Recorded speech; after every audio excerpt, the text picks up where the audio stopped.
Un jour, j'ai vu une personne qui m'a dit, toi, tu veux être le seul. Je me suis levé le matin. Je lui ai quoi il s'agit.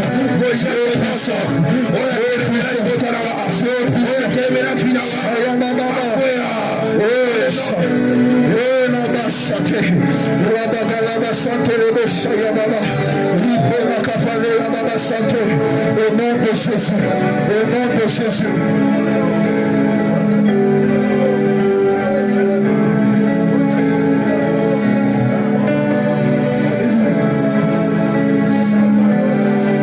Commence à bénir les noms de Dieu, c'est la première portion de la prière. Élève ta voix, prie. Élève ta voix, prie. Dis Seigneur, merci pour ce temps de prière. Merci pour cette première partie. Merci pour cette première partie, éternel Dieu.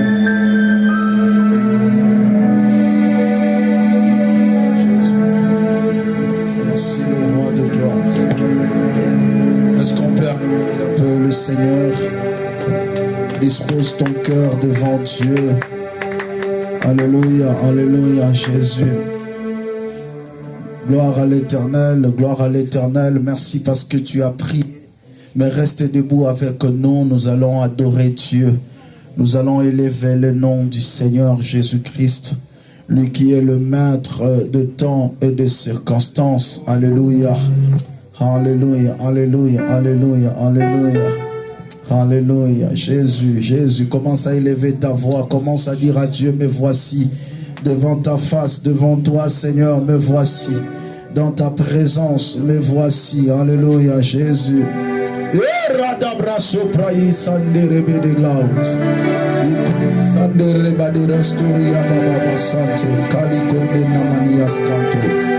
Alléluia, Jésus, Jésus, Jésus, Jésus.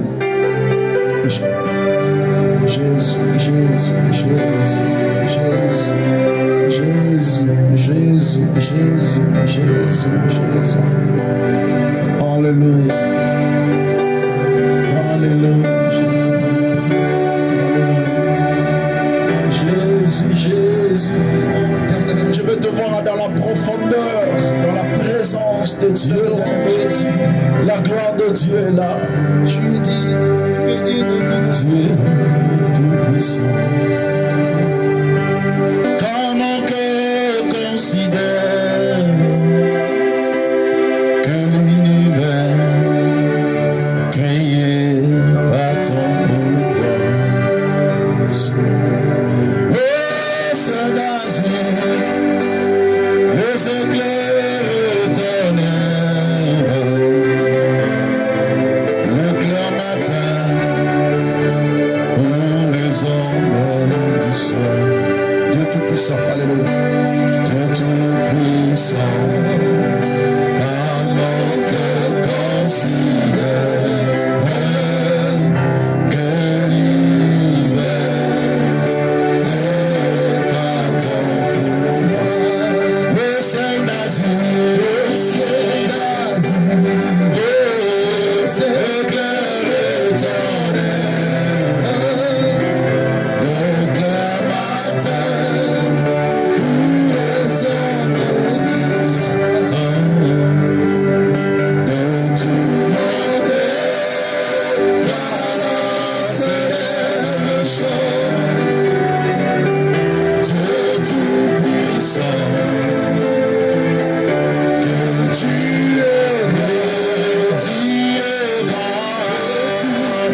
À mon cœur, tu disposes mon âme, prions le Seigneur au nom de Jésus. Il n'y a personne qui parle mieux que toi, Seigneur. Lorsque tu parles, tu apaises le cœur. Lorsque tu parles, tu consoles et tu fortifies. Lorsque tu parles, tu nous encourages d'avancer. Même lorsque les temps sont durs, mais lorsque toi tu parles, tu apaises le temps, Seigneur. Même lorsque la tempête s'élève, oh Dieu, mais quand toi tu parles, tu arrêtes la tempête, Seigneur. Nous t'acclamons, Seigneur. Nous t'acclamons le roi de gloire. Nous t'acclamons le prince de paix. Nous t'acclamons le souverain potier. Alléluia. Saluons-nous les uns les autres. Prenez place, que Dieu vous bénisse abondamment. Nous allons écouter la parole du Seigneur. Nous continuons avec notre sujet sur la destinée prophétique. Je suis dans Psaume chapitre 31, le verset 16. Psaume chapitre 31, le verset 16, le texte d'Écriture déclare: mes destinées sont dans ta main. Délivre-moi de mes ennemis et de mes persécuteurs. Parole du Seigneur. Suivez-moi très bien parce que je veux faire un petit rappel rapidement de ce que nous avions enseigné le dimanche passé. Et cela va nous ouvrir encore de révélations pour parler de ce que Dieu nous a mis à cœur de partager avec vous cet après-midi. Est-ce que vous êtes avec moi? Balancez vos mains, manifestez votre présence. Alléluia. Est-ce que quelqu'un peut dire encore très fort Amen? Amen. Que Dieu vous bénisse. Je vous salue dans le précieux nom de notre Seigneur Jésus et je vous souhaite la bienvenue dans ce lieu. Gloire soit rendue à Dieu. David est en train de confesser quelque chose qui a attiré mon attention lorsqu'il dit « Mes destinées sont dans ta main. Mes destinées sont dans ta main. Mais délivre-moi de mes ennemis et de mes persécuteurs. » Gloire à Dieu. Les destinées de l'homme, c'est la volonté souveraine de Dieu qui règle d'avance ce qui doit être dans la vie d'un homme. Je reprends, la destinée, c'est la volonté souveraine de Dieu qui règle d'avance, qui prépare d'avance ce qui doit être dans la vie de l'homme. C'est-à-dire le parcours de l'homme sur la terre a été tracé par Dieu. Dieu a déjà ton schéma prophétique. Il a déjà ta photo prophétique. Il sait ce que tu seras demain. Alléluia. Voilà pourquoi David est en train de le confesser. Mais j'aimerais encore aujourd'hui entrer en profondeur dans cette définition que j'aime tant, que la destinée, c'est la volonté souveraine de Dieu. Quand on parle de la volonté souveraine, c'est une volonté qui est irrévocable. C'est-à-dire, quand Dieu émet sa volonté, personne ne peut révoquer la volonté de Dieu. Personne ne peut changer la volonté de Dieu et personne ne peut s'opposer et attaquer la volonté de Dieu. Parce qu'au-delà de Dieu, il n'y a pas d'autre être qui peut être au-dessus. Voilà pourquoi le Seigneur dit « J'agirai et qui s'y opposera ?» Parce que lorsque Dieu agit, personne ne peut s'opposer. Lorsque Dieu décide de faire quelque chose, personne ne peut s'opposer. Je suis venu dire à une personne cet après-midi, le schéma que Dieu a tracé pour que tu passes, personne ne peut s'opposer à ce schéma au nom de Jésus. Est-ce que vous êtes là ensemble avec moi? Si vous êtes là, je décolle bien dans la parole de Dieu. Je dis ceci, le schéma que Dieu a tracé pour ta vie, personne ne peut s'opposer à cela au nom de Jésus. Parce que c'est la volonté souveraine de Dieu. Ce n'est pas la volonté d'un homme, mais c'est la volonté de Dieu. Ce que tu dois vivre, ce que Dieu a prévu, personne ne peut l'annuler. Voilà pourquoi j'aime Job lorsqu'il dit dans Job 42, verset 2, il dit au Seigneur, il dit, je reconnais que tu peux tout et rien ne s'oppose à tes pensées. Alléluia. Il dit, je reconnais que tu peux tout. Dieu peut tout faire. Et rien ne peut s'opposer à la pensée de Dieu. Qui peut s'opposer à la pensée de Dieu? Lorsqu'une pensée monte dans le cœur de Dieu en faveur de ses enfants, personne ne peut s'opposer. Alléluia. Est-ce qu'il y a quelqu'un qui croit à cette parole? Non, je pose la question. Y a-t-il quelqu'un qui croit à cette parole? Gloire à Dieu. Est-ce qu'on peut encore avancer? J'avais dit dans la destinée d'une personne, il y a deux éléments importants. Je suis toujours dans le rappel de mon enseignement. Parce que ce rappel va me permettre de poser le base pour continuer notre enseignement. Il y a deux choses dans la destinée d'une personne. Deux choses. Dans la destinée d'une famille, dans la destinée d'une nation. La première des choses, c'est le temps de la bénédiction. Le temps que Dieu a prévu pour faire du bien. Le temps que Dieu a prévu pour déclencher sa gloire. Le temps que Dieu a prévu pour accomplir ce qu'il a destiné pour l'homme. Ça, c'est le premier point, le temps de Dieu. Le temps de l'accomplissement de la destinée. Deuxième élément, c'est maintenant l'acteur, le porteur de la bénédiction. L'homme de la destinée. Alors dans la haute stratégie de Dieu, dans la haute sagesse de Dieu, il ne peut pas permettre au diable de connaître ces deux dimensions. Le diable ne peut pas connaître le porteur de la bénédiction et le temps de la bénédiction directement. Jamais. C'est soit le diable connaît le porteur de la bénédiction, mais il ne connaît pas le temps de la bénédiction. Ou soit il connaît le temps de la bénédiction, mais il ne connaît pas qui Dieu va utiliser pour apporter cette bénédiction. Et ce sont là les deux réalités importantes que j'ai partagées ensemble avec vous, que je vais récapituler avec des mots sûrs et simples pour une bonne compréhension. Bien-aimé dans le Seigneur, j'ai pris le premier cas où le diable connaît le temps de la bénédiction, le temps de la destinée, mais le diable ne connaît pas qui est le porteur de cette destinée. Qui est l'acteur principal de cette bénédiction? J'ai pris l'exemple du temps de la naissance de Moïse.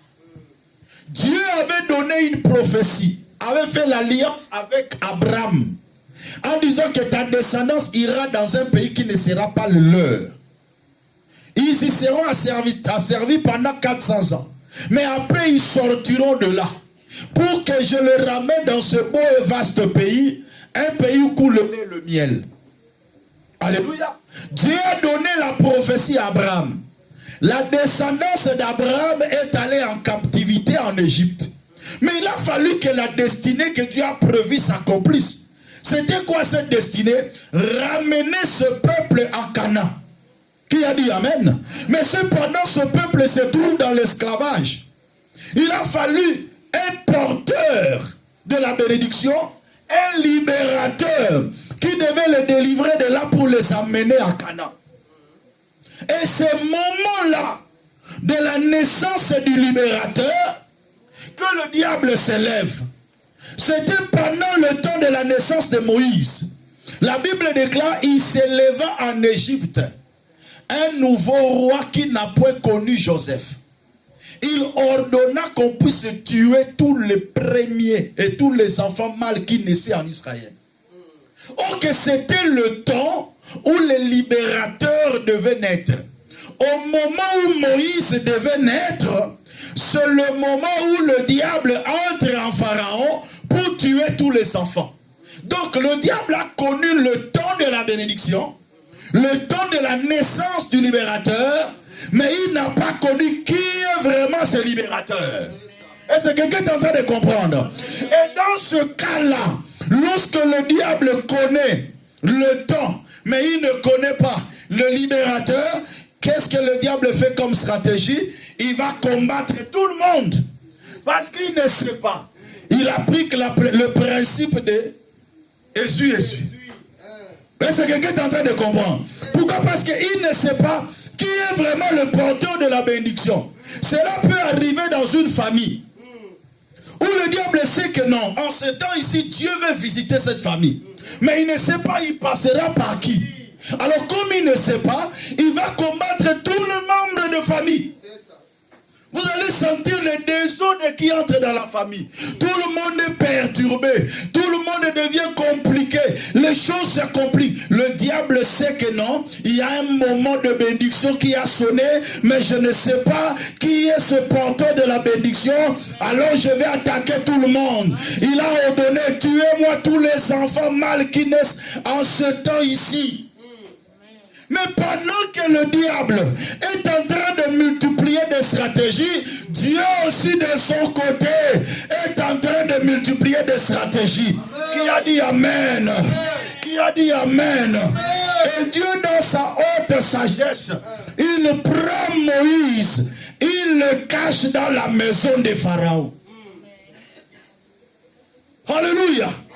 Pendant ce moment-là, où le diable est en train de tuer tous les enfants mâles, Dieu a commencé d'abord à inspirer sa maman.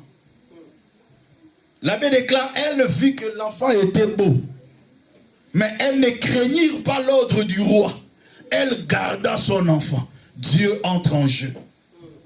À partir de la maman, pour protéger l'enfant. Mais 3 mois après, l'ordre du roi était tellement sévère. Il fallait prendre les enfants, les jeter dans le fleuve Nil. Il dit, mais que dois-je faire? Je ne sais plus protéger mon enfant. Alors qu'est-ce qu'il se dit? Il prend l'enfant, il le met dans une caisse et il va le jeter dans le fleuve Nil à côté des roseaux. Que le roseau protège mon enfant dans la caisse. Alléluia. Et pendant ce temps-là, Dieu est en train de manigancer les choses. Dieu est en train de préparer les choses parce que quand Dieu agit dans l'homme de la destinée, étant lui-même le maître de la destinée de l'homme, il entre en jeu. Alléluia. Il entre en jeu, bien-aimé dans le Seigneur. Et qu'est-ce qu'il fait? Il pousse le cœur de la fille de Pharaon de descendre. La fille de Pharaon est descendue pour se baigner dans le fleuve Nil. Je vous avais attiré l'attention en disant, comment la fille de Pharaon peut descendre dans le fleuve Nil pour se baigner? Cependant, dans leur maison, ils pouvaient organiser des piscines dans leur maison. Mais poussée par l'Esprit de Dieu, cette fille de Pharaon est descendue dans le fleuve au moment où, bien-aimé dans le Seigneur, l'enfant était dans la caisse. C'est le moment où la Bible déclare, cette fille est descendue. Il a pris l'enfant.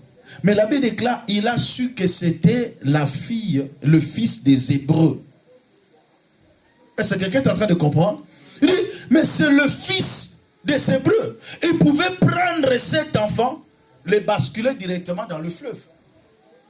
C'était plus simple. Alléluia. Mais tellement que c'était Dieu qui entrait en jeu. Tellement que c'était Dieu qui s'est manifesté, bien-aimé dans le Seigneur. La Bible déclare ceci. Cet enfant prend cette fille, cet enfant, Moïse, et sa grande sœur était à côté. Sa grande sœur vient rapidement. Il dit, est-ce que tu veux que je puisse aller chercher une nourrice pour toi?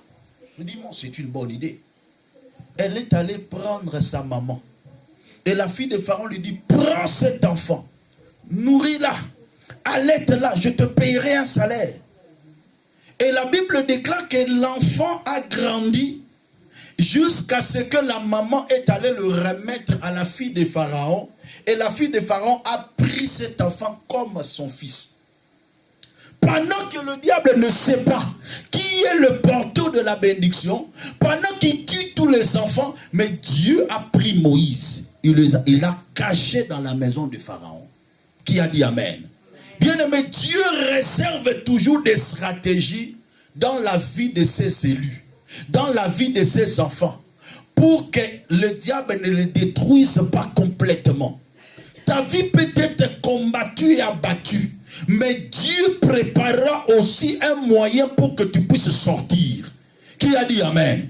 Ça, c'est la première dimension. Quand le diable connaît le temps, mais il ne connaît pas le porteur, il va combattre tout le monde. Mais Dieu préservera la vie de la personne qui s'est choisie. Alléluia. Deuxième point, c'est lorsque le diable maintenant connaît qui est le porteur de la bénédiction. L'homme de la destinée, mais il ne connaît pas le temps de la bénédiction. Comme je vous ai dit, Dieu ne peut pas permettre que le diable puisse connaître ces deux éléments.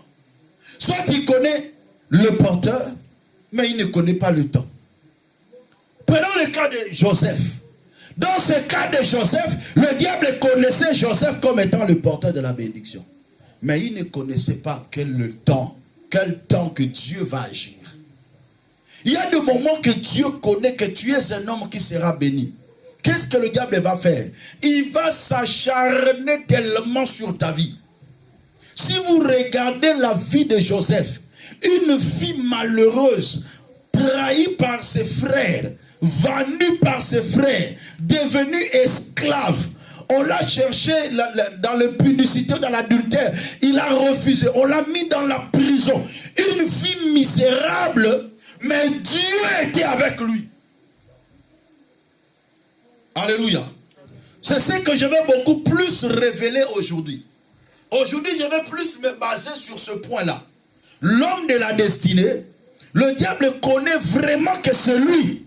Mais le diable ne saura pas le temps où Dieu va agir. Et qu'est-ce que Dieu fera? Dieu cache son enfant dans les faiblesses. Plus le diable le combat, Dieu prend ce moment de faiblesse, il le transforme en moment de formation. Je vous ai dit, la plus grande formation que Joseph a eue dans sa vie, c'était pendant ces moments sombres de la vie. Qui a dit Amen? Est-ce que quelqu'un peut acclamer pour la gloire du Seigneur?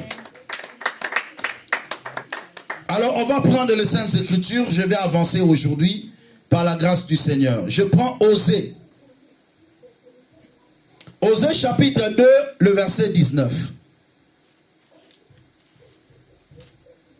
Osée chapitre 2, le verset 19. Je vais lire dans deux versions parce que ce matin, j'ai lu une version qui m'a beaucoup aimé.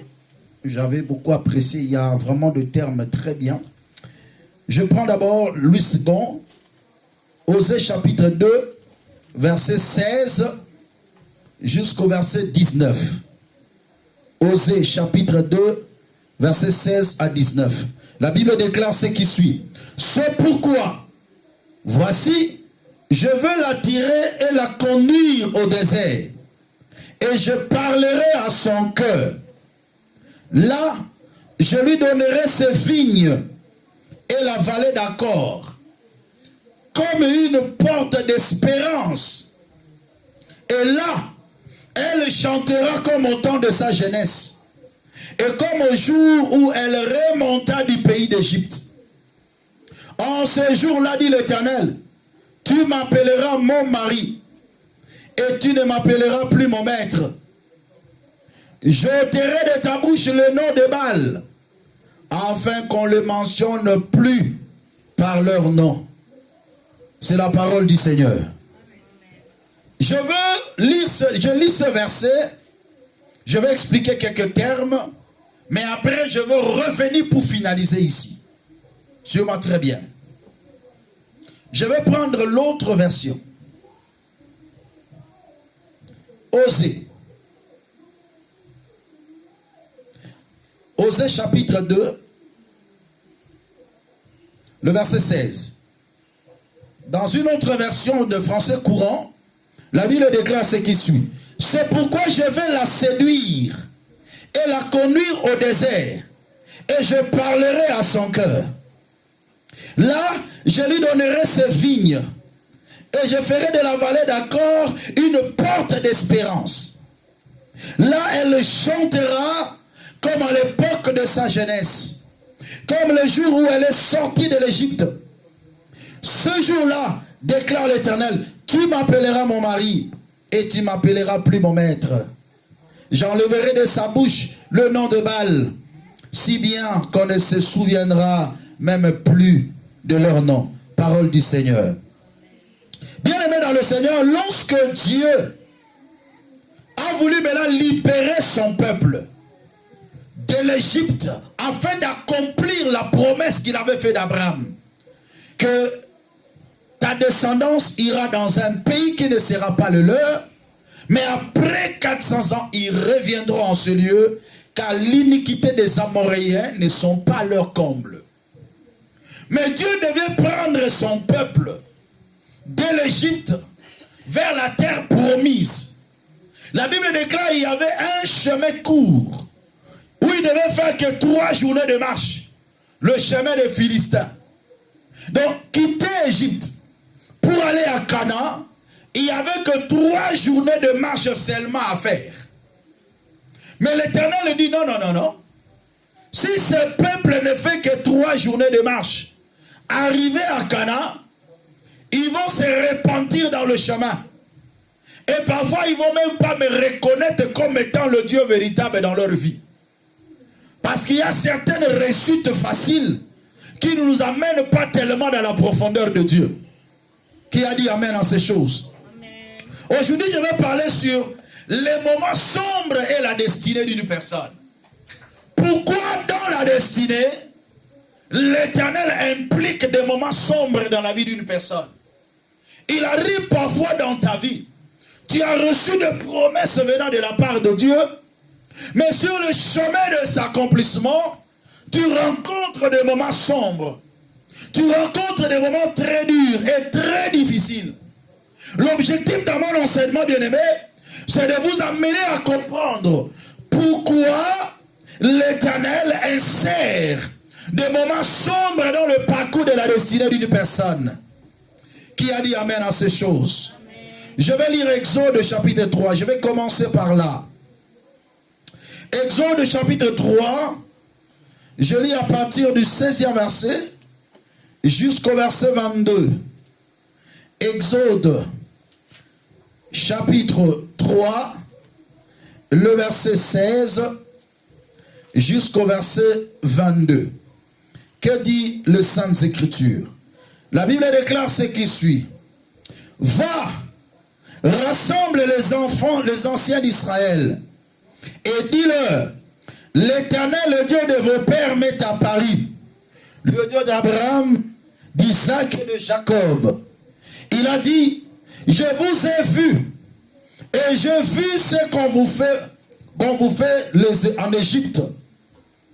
Et j'ai dit, je vais vous faire remonter de l'Égypte, où vous souffrez, dans le pays des Cananéens, des Héthiens, des Amoréens, des Phérésiens, des Éviens et des Jébusiens, dans un pays où coule le lait et le miel. Ils écouteront ta voix, et tu iras, toi et les anciens d'Israël, auprès du roi d'Égypte. Vous lui direz, l'Éternel, le Dieu des Hébreux, nous est apparu. Permets-nous de faire 3 jours de marche dans le désert pour offrir des sacrifices à l'Éternel notre Dieu. Je sais que le roi d'Égypte ne vous laissera point aller, si ce n'est par une main puissante. Je tendrai ma main et je frapperai l'Égypte par toutes sortes de prodiges que je ferai au milieu d'elle. Après quoi, il vous laissera aller. Je ferai même trouver grâce à ce peuple aux yeux des Égyptiens. Et que quand vous partirez, vous ne partirez point à vide. Chaque femme demandera à sa voisine et à celle qui demeure dans sa maison de vases d'argent, de vases d'or et de vêtements. Et que vous mettez sur vos fils et vos filles. Et vous dépouillerez les Égyptiens. Parole du Seigneur. Bien-aimés, écoutez bien comment l'Éternel est en train de poser de base. Il dit, lorsque vous irez chez Pharaon, vous lui direz, laissez aller mon peuple pour m'adorer. Laissez aller mon peuple pour m'adorer. Mais m'adorer où? Dans le désert. Ça, c'est la première des choses qui attire mon attention. Parce que même l'adoration, c'est un service. Laissez aller mon peuple me servir. Mais le servir où? Dans le désert. L'adorer où? Dans le désert. Comment Dieu peut choisir un lieu d'adoration comme le désert? Cependant, le désert, ce n'est pas un lieu de bien, un lieu de paix. Non. Mais le désert, c'est un lieu de tourment, un lieu de sécheresse. Un lieu où il n'y a point d'eau. Et le désert dans la vie d'une personne est représenté par des périodes sombres que tu peux traverser dans le parcours. Dans Osée, il dit, Dieu les séduit et l'attire dans le désert. Il dit que je vous amène à Canaan, mais le chemin que vous allez passer, c'est le désert. Un moment sombre où Dieu le fait passer. Mais il dit, c'est dans ce lieu-là que je parlerai à son cœur. De moments sombres sur le parcours de la destinée, Dieu le met sur notre chemin parce que c'est le moment où Dieu nous forge. C'est le moment où Dieu nous presse. C'est le moment où Dieu nous taille et nous prépare pour de grandes responsabilités. Tu es semblable à une fleur rose qu'on est en train de presser pour extraire du parfum. Plus tu es pressé, plus de qualité sort en toi. Bien-aimé, toute élévation dans la vie d'une personne est précédée par un moment où Dieu prépare l'homme. Et Dieu aime préparer ses enfants dans le désert. Il dit, ils ne peuvent pas directement aller en Canaan, jouir de grandes bénédictions, un lieu où coule le lait et le miel. Mais il faut que je le fasse passer dans le désert. Et là, je parlerai à son cœur. Le moment sombre, c'est le moment où Dieu te parle. Le moment sombre, c'est le moment où Dieu met le sceau, où Dieu te forge, où Dieu fait tomber ton orgueil, ton égoïsme, où Dieu fait de toi un adorateur. Bien-aimés, ils étaient sortis pour adorer Dieu, mais c'était dans le désert. Ils étaient sortis pour servir Dieu, mais c'était dans des moments sombres. Bien-aimés, c'est dans les moments sombres que Dieu détermine des moments d'adoration. C'est dans des moments difficiles que l'homme devient un adorateur. Parce qu'une bonne adoration est le fruit d'une expérience personnelle avec Dieu dans les moments sombres de la vie. Il arrive des fois nous adorons Dieu sur base de ce que nous lisons dans la parole de Dieu. C'est bien bon. Mais une bonne adoration vivante, c'est le fruit d'une expérimentation personnelle. Ce que tu as vécu avec Dieu dans des moments sombres de la vie, c'est ce qui constitue une bonne adoration. Voilà pourquoi un chrétien mature, c'est un chrétien qui adore Dieu. Même lorsqu'il est dans la vallée de l'ombre et de la mort, mais il adore. Il est dans un moment sombre de la vie, mais il adore. Il est dans un moment compliqué de son existence, mais il adore Dieu. Bien-aimé, que le moment ne soit pas une occasion pour toi de se détacher du Seigneur. Le moment sombre de la vie, bien-aimé, ne sont pas des moments où tu te relâches de l'affaire de Dieu, où tu te relâches de la vie chrétienne, comme les gens n'ont plus le goût de prier, parce qu'ils traversent des périodes sombres. Mais pour Israël, bien-aimé, Canaan était devant eux, mais le chemin à passer, c'était le désert. Le désert que tu es en train de traverser aujourd'hui, c'est le chemin par excellence pour que tu arrives à un Canaan que Dieu a prévu pour toi. Mais dans ce moment-là, une expérience personnelle avec Dieu est en train de se tisser. C'est dans ce moment-là, bien-aimé dans le Seigneur, où Dieu est en train de te forger, de te préparer d'avance, afin que tu sois une grande bénédiction. Il dit à Pharaon, laissez aller mon peuple pour aller m'adorer dans le désert. Pour aller m'adorer dans le désert. Le désert, c'est le lieu où Dieu t'apprend à l'adorer, où Dieu t'apprend à le servir. Et dans le désert, bien-aimé, étant un homme de la destinée, Dieu te fait passer par là, afin de te tailler, afin de t'aiguiser, et afin de te parfaire. Vous savez, beaucoup de gens sont arrivés à toucher des grandes bénédictions de Dieu, des grandes positions de Dieu d'une manière brute et prématurée. Et ils causent beaucoup de dégâts dans le parcours de leur vie. Parce que la bénédiction est venue d'une manière prématurée. Il n'a pas été préparé. Alléluia. C'était dans le désert qu'Israël a appris les choses de Dieu. C'était dans le désert qu'Israël a reconnu le bras de l'Éternel. Écoutez le témoignage que le Seigneur est en train de dire aux enfants d'Israël lorsqu'il leur parle dans Deutéronome, où Dieu est en train de disposer de choses, bien-aimées dans le Seigneur. J'aimerais que chacun de nous comprenne que lorsque Dieu t'amène dans le désert, ce n'est pas pour te tuer. Le désert pour un enfant de Dieu n'est pas un lieu de la mort, mais c'est un lieu de témoignage, un lieu de restauration, un lieu de préparation. Alléluia. Où Dieu te prépare pour de grandes destinées, où Dieu te prépare pour de grandes choses. Je vais lire un verset. Deutéronome chapitre 25, le verset 17. Le désert, c'est aussi un lieu où Dieu fait des choses, des miracles, ou détruit nos ennemis. Deutéronome 25, verset 17. Souviens-toi de ce que te fit Amalek pendant la route, lors de votre sortie d'Égypte.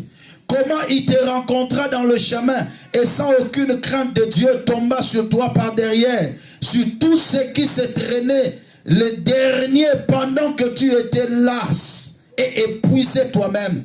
Lorsque l'Éternel ton Dieu, après t'avoir délivré de tous les ennemis qui t'entourent, t'accordera du repos dans le pays que l'Éternel ton Dieu te donne en héritage et en propriété, tu effaceras la mémoire d'Amalek de dessus des cieux.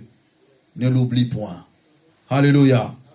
Souviens-toi, bien-aimé, de ce que Dieu a fait pour toi.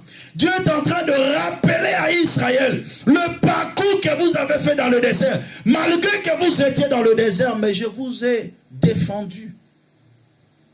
Vous savez, une personne qui est dans le désert est semblable à une personne qui est dans la souffrance imposée par le diable. Ici, je suis en train de parler des moments sombres où Dieu lui-même est à l'auteur de ce moment. Même si tu traverses des périodes sombres de ta vie, si ça vient de Dieu, tu ne manqueras pas la manne dans le parcours de ta vie. Tu traverses des périodes difficiles, mais Dieu reste le pourvoyeur. Il pourvoit à tes besoins. Mais dans des moments sombres, Israël était dans le désert. Lorsqu'ils avaient faim, la manne était tombée. Quand tu sens que tu es serré de toutes parts et que tout est bloqué sauf la respiration, il faut bien regarder. Il faut bien regarder. Quand l'Éternel est en train de tailler ses enfants, il les laisse respirer. Joseph, malgré qu'il était dans la souffrance, mais il gardait toujours la position qu'il avait de chef. Il était esclave, mais chef des esclaves. Il était prisonnier, mais chef des prisonniers. Qui a dit Amen?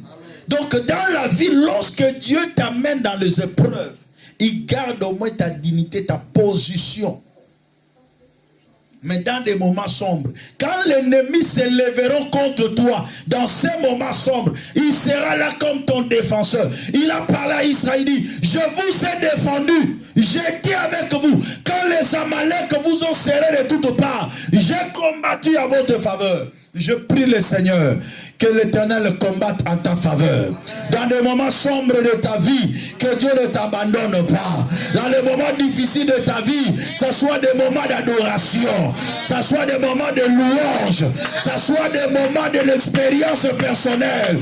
Tu loueras l'Éternel, mais dans le désert. Tu loueras l'Éternel, mais dans les moments sombres. Et c'est le chemin de la destinée pour toi. Ça, c'est ce que l'enfant de Dieu doit comprendre. Ça, c'est ce que chaque enfant de Dieu doit maîtriser dans sa tête. Lorsque Dieu t'amène dans le chemin de la destinée, tu traverseras des périodes sombres. Mais malgré que tu traverseras des périodes sombres, l'Éternel sera toujours avec toi. Est-ce que quelqu'un comprend? L'Éternel ne t'abandonnera jamais. Amen. Quelque part même la Bible déclare, lorsque vous étiez dans le désert, il n'y avait rien qui était abîmé. Mais vos habits n'étaient pas usés. Vos pieds n'étaient pas heurtés. Alléluia. Vous étiez là dans le désert. Vous savez, ça c'est un mystère. Comment les gens qui marchent dans le désert, mais même leurs habits grandissent avec eux. Alléluia. Leurs habits n'étaient pas usés. Parce que c'était dans la volonté de Dieu. Dans la volonté de Dieu, tu peux avoir seulement un seul habit. Mais ça ne s'use pas. Tu le laves, tu le tales, après tu réponds. L'habit est toujours comme ça. Alléluia. Pourquoi? Parce que Dieu lui-même est avec toi. Alléluia. Est-ce que quelqu'un peut acclamer pour Jésus? Non, non, je veux que tu acclames pour Jésus. Non, je veux encore que tu acclames pour Jésus. Oh non, il n'y a que Dieu qui peut le faire. Il n'y a que Dieu qui peut le faire. Il n'y a que Dieu qui peut te garder afin que tu ne puisses pas perdre l'essentiel.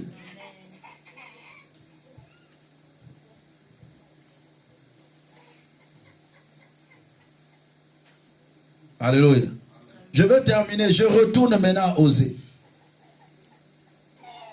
Dans Osée, il dit, je vais l'attirer, la conduire dans le désert, et là, je parlerai à son cœur.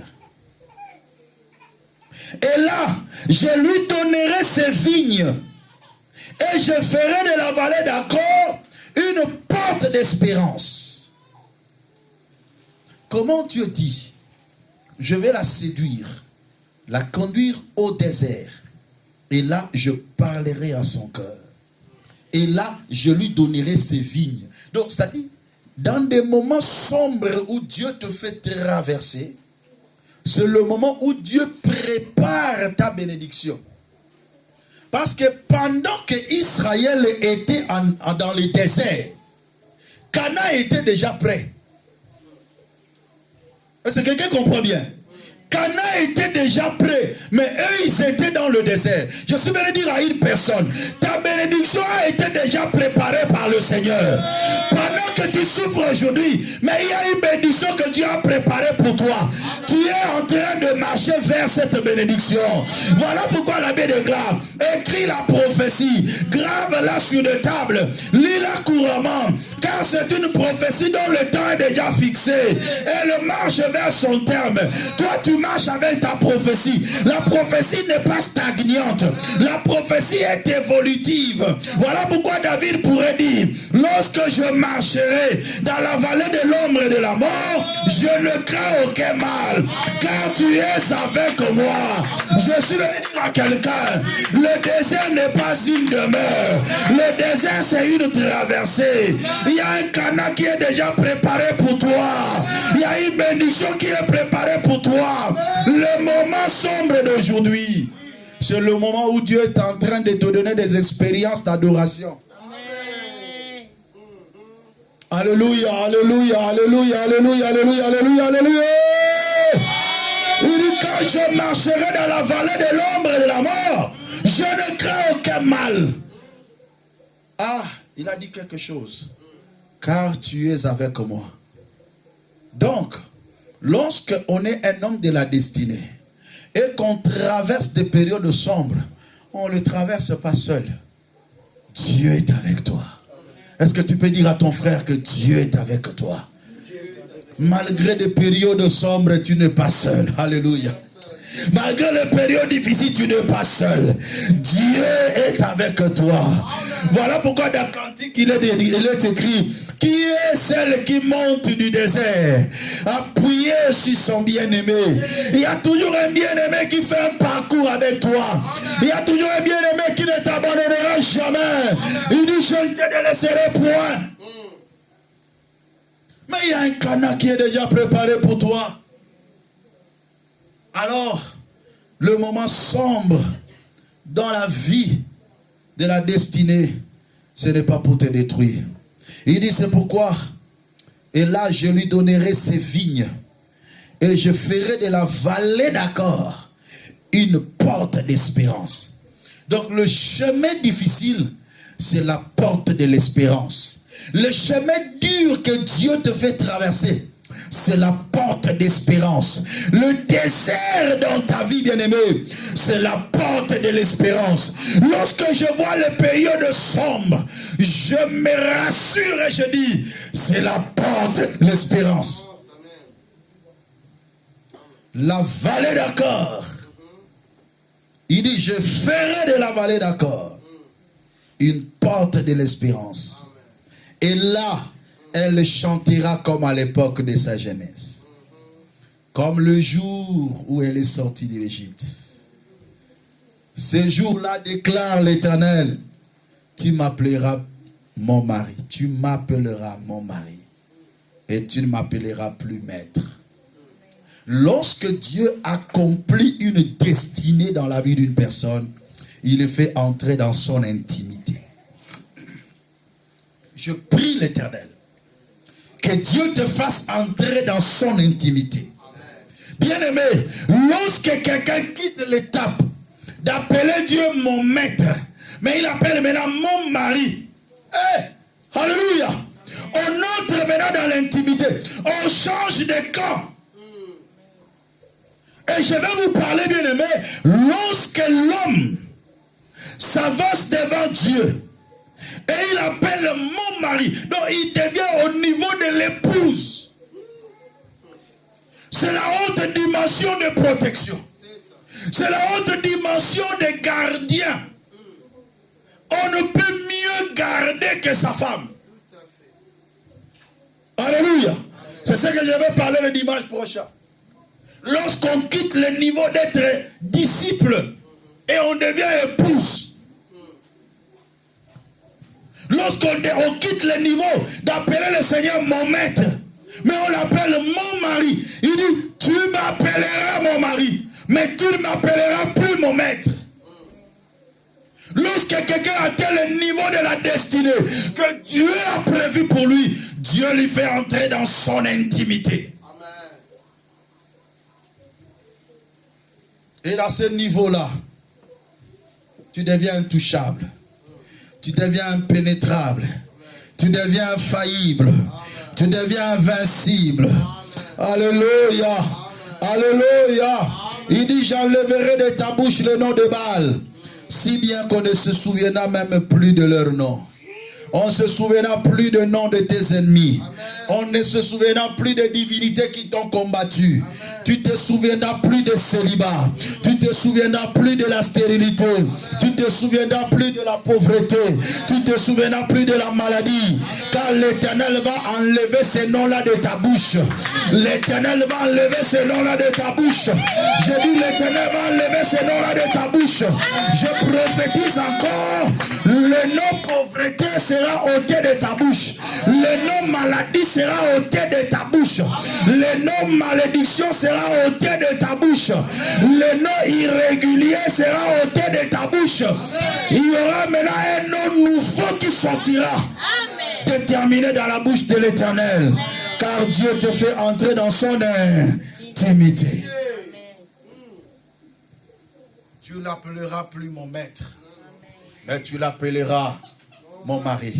Lorsque la destinée prophétique commence à s'accomplir, Dieu te fait entrer dans son intimité. Il y a certaines choses, celles et ceux qui sont dans l'intimité de Dieu peuvent expérimenter. Je prie le Seigneur qui te fasse entrer dans son intimité. Et je mérite que ce soit notre prière de cet après-midi. Agenouille-toi devant Dieu. Nous tous, nous allons nous agenouiller devant le Seigneur. Alléluia. Chacun va s'agenouiller devant Dieu. J'ai 2 sujets de prière à te donner. Le premier, c'est de te dire, prie le Seigneur. Prie le Seigneur. Et dis à Dieu, Seigneur, je veux, malgré les périodes sombres, malgré les périodes sombres de ma vie, je veux que tu sois avec moi. Malgré de périodes difficiles de mon travail, de ma vie professionnelle, de ma vie administrative, mais sois avec moi. Parce que je sais que tu m'amènes à la destinée. Prions le Seigneur au nom de Jésus. Alléluia.